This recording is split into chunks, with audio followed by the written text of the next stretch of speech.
Kim diyor şu arka bahçeyi bir bırakın ha. Bir bırakın şu arka bahçeyi. Girdiği için onu kaldırın. Ya tamam müsaade edelim. Yürüyelim.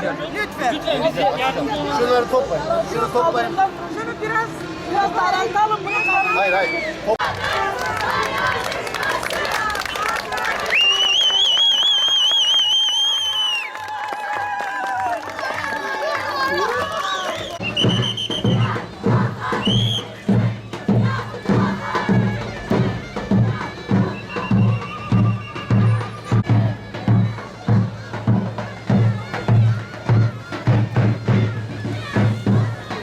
Özgürlükler ve barış için mücadele ettik. Bugün kadın kırımına dönüşen erkek şiddetine karşı susmuyoruz.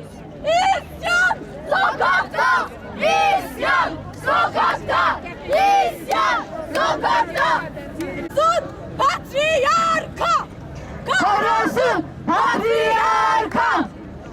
Biz kadınlar iş yerlerinde, tarlalarda, okullarda, hastanelerde, belediyelerde, evlerde geleneksel rollerimizi kırıyor, meşalelerimizin ateşiyle yeni bir geleceğin müjdesini veriyoruz.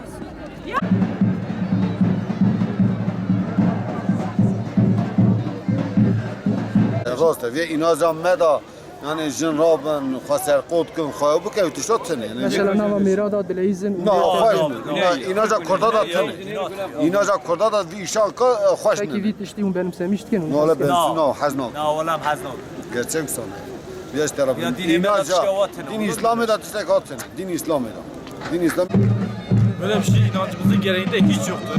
Bu kadınlarımız bu tür durumlara düşmemelidir. Bunlar hepsi bir provokatördür. Yani bu inancımızda hiç yoktur. Yani kadınlarımız bu hale düşmemelidir. Kadınlarımız Allah'ın ve erkeğin emrinde olmalıdır. Sokaklarda olmamalıdır.